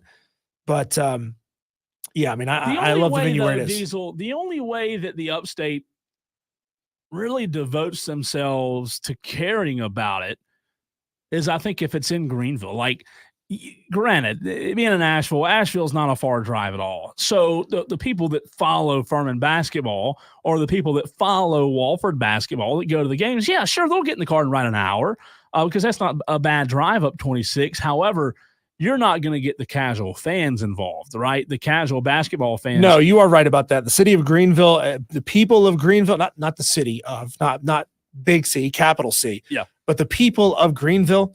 We have a problem with attending events that we don't see as the highest level events. You go. I was at a Swamp Rabbits game last weekend, or the weekend before last. Playoff implications. Number one team in the Eastern Division, less than half full. I've been to a whole lot of Greenville Drive games. Not all of them. They do a pretty good job packing that place out a handful of times over the course of a season. But a lot of just regular games for the Drive, less than half full. Triumph, same way. Now, they've been hampered by moving venues as much as they have over the past couple of seasons, and it's a growing team and a growing sport. Those are pro sports. Those are pro sports. Sport would be a little more... Again, what I'm saying is, the people of Greenville show out in a big way for the SEC women's tournament. If Greenville could get the SEC men's tournament, and when the city of Greenville and Bon Secours do get first round games in the men's tournament, they pack this place out. So what that trends to is showing that people show up for higher level sports. They don't necessarily show out for what they deem to be second level or third level sports. So maybe the city of Greenville, the citizenry of Greenville, would not show out for the Southern Conference tournament the way that they do in Asheville. They may not. But then again, how many residents of Asheville feel like, oh, man, we're getting the SoCon tournament this weekend? And I could be dead wrong. Well, you'd have to tell me and how and please report back next weekend how the opening round games are going, attendance-wise. Yeah, I just think, like, when you look at South Carolina Clemson, when they play at Floor Field every other year, that game you can't get in. Sure. So I don't think it's about the Upstate. And again, going kind of contradictory to what I said a minute ago, I don't want to criticize the Upstate in an unfair light and say they don't support, college basketball. I think they do, but I think the priority is obviously South Carolina and Clemson, right? Because those are the teams they pull for. But they deem that as the highest level. They do. And Wofford Furman, even though that's a big rivalry, even though Wofford hates Furman and Furman hates Wofford, it's just not on the same level of any South Carolina Clemson rivalry in any scope. However, it's an undervalued and underappreciated rivalry because it is a lot of fun. Obviously, football hasn't been near as nice as it used to be when that rivalry, when both of the teams were really good. But I just think from a basketball standpoint, maybe moving it here if the sponsorship money could work out, as you said, Diesel, because it does depend on the money. I get that. The sponsorship determines where it's going to be. But, man, I do think that would be a welcome sight. Like South Carolina women's, you mentioned playing here. When it's their team they pull for, South Carolina's fan base is just much more large than the amount of fans that pull for Furman and Wofford. Now, could they do a better job? Could the people in the upstate do a better job of supporting Furman and Wofford? Absolutely, right? Because those basketball games are absolutely fantastic, especially when they are good. As one of the viewers on our stream said, Madcraft Sparkle City is going to be packed out every night when we get our team. He said, I'm thinking season tickets. I think he's talking about the baseball team, Sure. I would assume, right? Yep. And again, every sport's different. And even though that is a minor league sport, I do agree that I think it'll be packed out. It's just I would love to see Wofford Furman, as good as a brand of basketball as it is, get more attention. As quickly as possible, I think the upstate needs to see the Spartanburg team elevate to the same high A that the Greenville Drive are in. And having that rivalry will, I think, will improve the sports scene. I wonder if they do it or not. I mean, that's great. I agree. I agree 100%. Because that's right. The Spartanburg team is starting out in low A and Greenville's high A ball. But it wouldn't take long, though. Wouldn't take long. Would not take long. I mean, and you know as well as I do how often these minor league franchises and affiliations they just move around an awful lot. Some of them lose their teams an awful lot. So yeah, I mean that would really help grow the scene to have a Greenville Spartanburg rivalry even more. Fun. It really would be. And especially, you know, and I know when it comes to minor league baseball, people don't keep up with the players' names. It's more of a social event, right? You go out, you hang out, watch a baseball game, but 90% of the people there don't know who's playing or who the teams are. But again, Wofford Furman this weekend in Asheville should be a lot of fun. Hopefully one of the two teams, if not both, can go on a run. I'd love to see Wofford and Furman both pull an upset Friday or Saturday night, rather. All right, the top 5 at 5 coming up next. We'll take your calls and thoughts as well. 844-326-3663 is the way you can get in touch with the show. That's 844-FAN-PHONE. This is Offsides on the Fan Upstate.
It is the fan upstate. Glad to be with you on Offsides. Cole Bryson, Diesel in the house. Glad to have you along, however you're listening or viewing. For those on the stream, we appreciate you and see you as well. And no, Steven, don't count on it, buddy. Cole's not buying tickets for anyone. And yes, JD, you can chime in anytime, man. I hate that we hadn't heard from you. Appreciate you joining us today. Diesel, it's always a pleasure. And last time we did the top 5 at 5, it was like, what's probably the most awkward moments like you've ever had in your life? Like I butchered the top 5 at 5 last time I was on with you, and I believe I gave you the wrong cue to start the music. So I have no faith that I am going to make it any better today. I think you can pull this off. You think so? Yeah. I say we just scratch it. All right. Let me highlight and delete. No, I think I can do it. It's pretty simple. I don't know if I can do it as well as MARC RYAN does. But you know what's great about sports radio? Sometimes you add and subtract on the fly, right? You have to be, what's it called? Spontaneous. Diesel is a very spontaneous kind of guy. I try to be, and we have spontaneous is describing it mildly, as you'll hear one of the top 5 at one of the top 5 at 5 topics that we just threw in because I told Diesel a way that he can change his life forever, and he disagrees. Nonetheless, Diesel, it is now time for today's top 5 at 5. Hit it. And now, the top 5 at 5. And 5, 4, 3, 2, 1. Coming in at 5 today, the Carolina Panthers. 5. Diesel reminded me that the Panthers have franchised Brian Burns. Yep. They have placed a franchise tag on Brian Burns. And, you know, I hate to say this, Diesel, because I try to be positive. I try to pump positivity into the fan base, but let's be honest. Brian Burns is too good for the Panthers. He doesn't deserve to be in Carolina. He deserves to be somewhere a lot better, or he has a chance of winning because he's a good player. You're happy for Christian McCaffrey when he got off the roster. You were hoping for Brian Burns that he could get off the roster. I mean, this is if you're trying to really tank a franchise, that's how you would have to think. Obviously, for Brian Burns, he's gonna get a considerable little 1-year pay bump here. The Carolina Panthers maybe are kind of kicking the can down the road on restructuring some of their deals. Maybe they can get Brian Burns some more money down the line. But, hey, this should look like the ultimate show-me season for Brian Burns. You know, last year his numbers were down. They were not what they were in previous seasons. So Brian needs to look at this season like, I have to perform.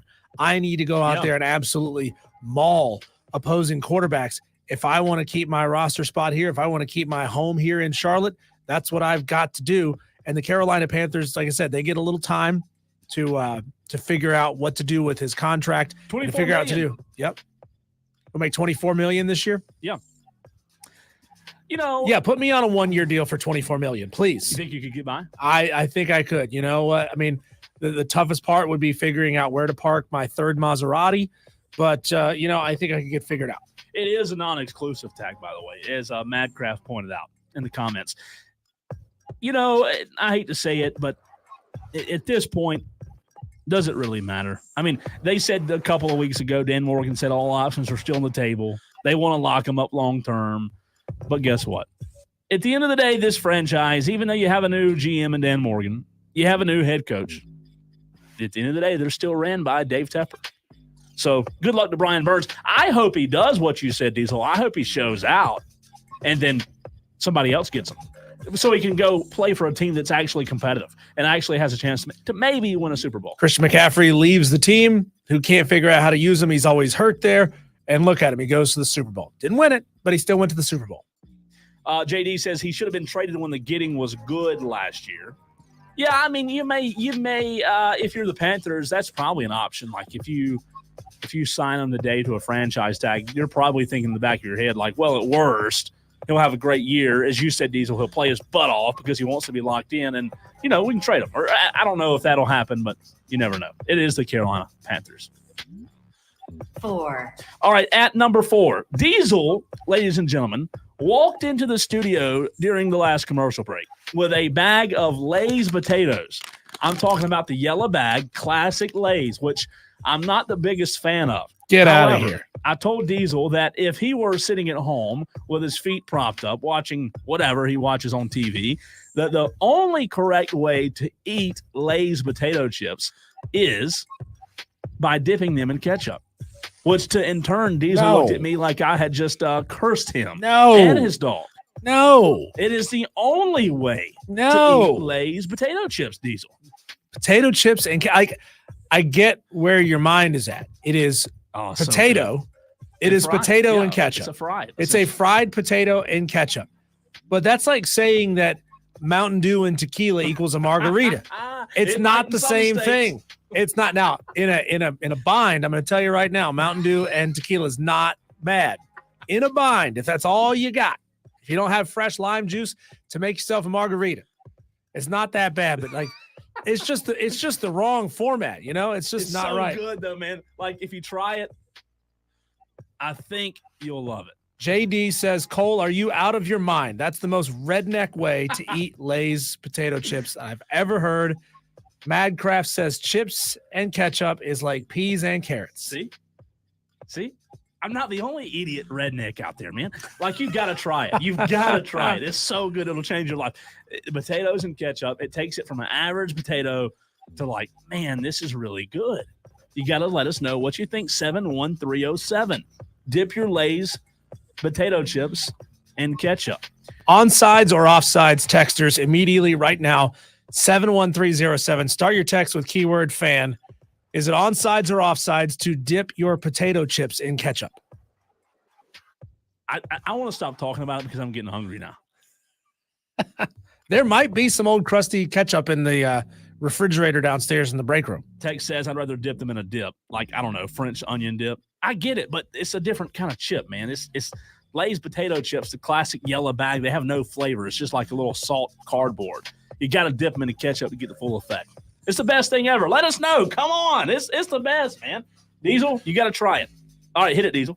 3, Number 3, Clemson and South Carolina, as Diesel has proposed, should be an annual home-and-home game. In basketball. In basketball. Thank you for clarifying. Yeah, in basketball. Not football. Diesel is working on his letter to the athletic department and the high-ups at South Carolina and Clemson to propose this. What should he include in his letter to get this to pass? As we talked about earlier, and what we could do to juice the South Carolina-Clemson basketball rivalry, this is where Diesel said making it an annual home-and-home would be better. Diesel, why is that? Well, it's more of a good thing. It is another opportunity to play your rival. It's another opportunity to sell out a game. You know as well as I do, in football and in baseball, even when these teams aren't particularly great, and that's more of a football thing than it is a basketball thing or a baseball thing, they sell out. Yep. They sell out the venue. Now, both Clemson and South Carolina have been very good in baseball for quite a long time, so I'm sure you'd have to go back a long way to find a season when both Clemson and South Carolina were not very good at baseball. But I would bet even then that the rivalry games were fairly well attended. And it's something that the fans want. I put up a poll on Twitter at the Fan Upstate, Gamecock and Tigers fans. Would you want to see the Clemson South Carolina basketball game become an annual home and home twice in the same season? 71% say yes. 71% want to see that happen. Now, you could do it in a format similar to Duke, North Carolina, where you play both games. It's usually about 8 to 15 days apart when they play their home and home towards the end of the season.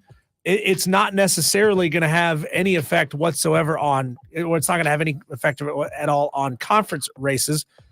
It may help out or hurt another team in a bubble conversation, or it's just for pride in the state of South Carolina. I don't hate it. I just think that the rivalry is – I use the word rivalry loosely. Like, for example, in basketball, when Clemson beat South Carolina, is it talked about? Maybe there's some graphics that go out, Clemson beat South Carolina basketball. It's not talked about enough.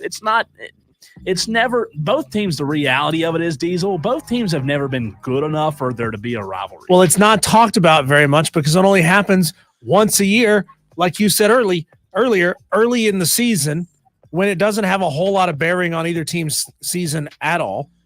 So why don't you play one of them early in the season and one of them late in the season?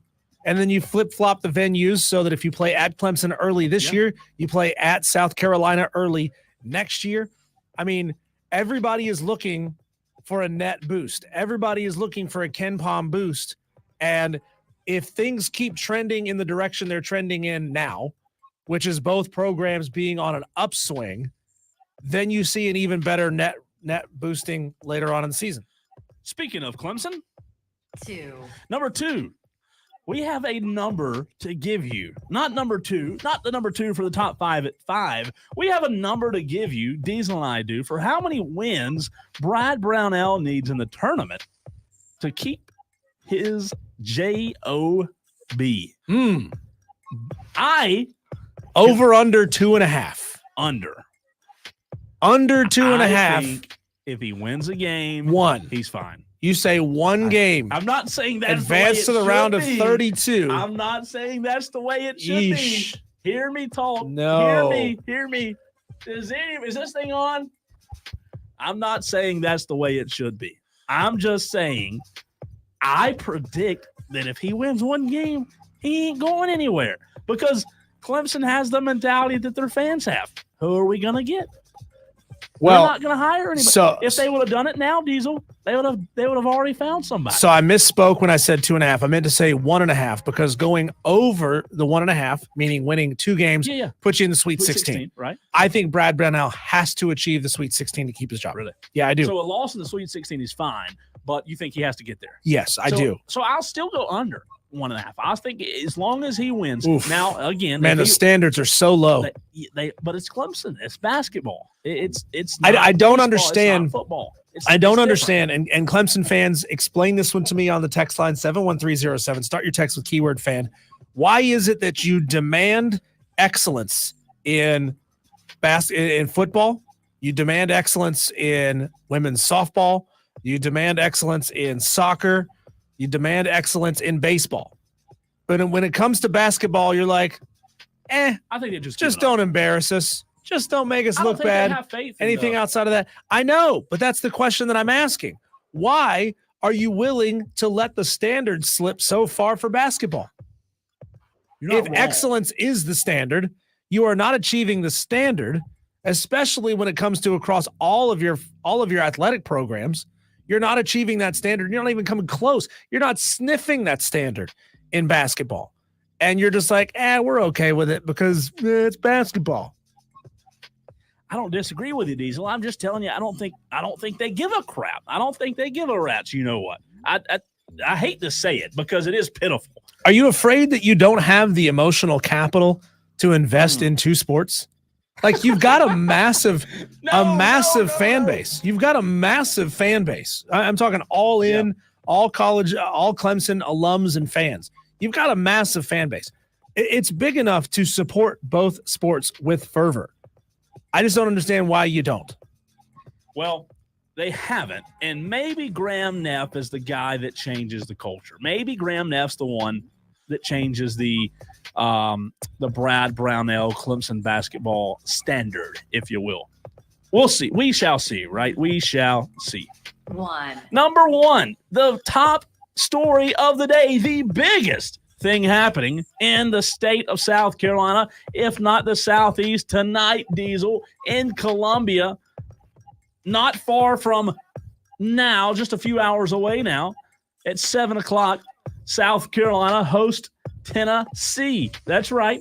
We're talking about the Volunteers and Gamecocks in basketball squaring off for the SEC regular season championship. Ooh. How about that tonight? As South Carolina was predicted to finish dead last in the conference, they have done an about face, if you will, and going from predicted to finish last with a chance tonight to beat Tennessee twice in the regular season. They beat them at Tennessee back in January, and they have a chance to do it again tonight. Tonight would crown them regular season champions. It is sold out, by the way. I don't know what resale tickets are going for right now, but we did see an announcement earlier this morning that the tickets for that game are gone. All right, let's see. Is there any resale available? I'm looking right now. What do you think? Yes or no? Resale tickets available? Yes, I do think resale tickets are available. I'm going to guess and say that the cheapest ticket available is going for $80. Wow. I would agree with you originally. However, you're wrong, and you're way off. There are you're right on there are resale tickets available. You're wrong on the price. Right now, through an app, I'm not going to give the app away because they're not a sponsor, obviously, but Tennessee at South Carolina tonight on a resale app, upper deck, nosebleed. Your head, I believe, is hitting the light fixture, and maybe you can feel the buzz. The buzz, yeah, from the, making the hair stand up. It may be a little bit. $20. That's it. $20. Wow. Madcraft guessed 22. JD said nah 60. $20 tonight. You went over, Madcraft. You do not win. Now that's sitting with by Jesus, Price is but Right it's, rules. You know, it's up there. Yeah. But it's $20. Are they going to lift you up there in a hot air balloon to get you up to your I seats? think they let you in about an hour early. Or are they going to make you parachute in? Could be either one. All right, now I think this is going to be an excellent defensive game. I mean, you look at points against for both of these teams. Tennessee's only given up 67.5 points. South Carolina's given up 65.5 points. Tennessee's scoring just a little bit more, averaging 80 to South Carolina's 72. I think South Carolina wins this game by 4. I'm going to say final score, South Carolina 70. Ooh. Tennessee 66. Wow, you're going 2 in a row. Yep. 2 in the same year. I am. I'm going to say South Carolina holds Tennessee to their season average defensively, and South Carolina gets it done. Wow, Diesel. I hope you're right. I mean, I really do. That would be magnificent if they could do it twice. By the way, South Carolina leads Davidson right now in baseball. The rain does look like it's coming in soon. They are at Founders Park. South Carolina leads 4-1 currently, just to let you know. If you wanted to sit close tonight before we take a break, Diesel, if you wanted to sit close on this same app for resale tickets, lower deck, section 106, row 6, you would have to pay $244 for that ticket. And then after you pay ticket prices, or after you pay ticket fees, rather, thank you, Diesel, your total cost would come out to $327. What? Almost $80 in fees? They're ridiculous, man. Get out of here. Ticket apps are it's a crime. It is a crime how much they charge. So one person tonight, you want to go sit lower deck, see the good game in person, like up close, you can hear the whistle, $327. If you want to go sit with Jesus, you can go sit up in the nosebleeds for $21. And after fees, it comes out to $34. Oh, so it's a percentage of the ticket price, not a flat fee. Yeah, that's right. Depending on the cost of the ticket, right? Oh, God. So $34. Imagine spending $22 on a ticket and then spending another $80 in fees. That'd be something else. All right, we're going to hit a break. And coming up next on the program, you are going to want to stick around for this. We're going to decide if charter schools that are popping up all across the upstate. I've had so many people reach out to me, and this has been a hot topic of discussion, especially when with athletics concerned, especially football. One of the things that people have asked me is, with these charter schools popping up, especially the new one, Mountain View Prep, is this going to be a good thing or bad thing for high school athletics? Charter schools are more prevalent in South Carolina than they've ever been. We'll find out if it's good, if it's bad, right here on All Sides, coming up next.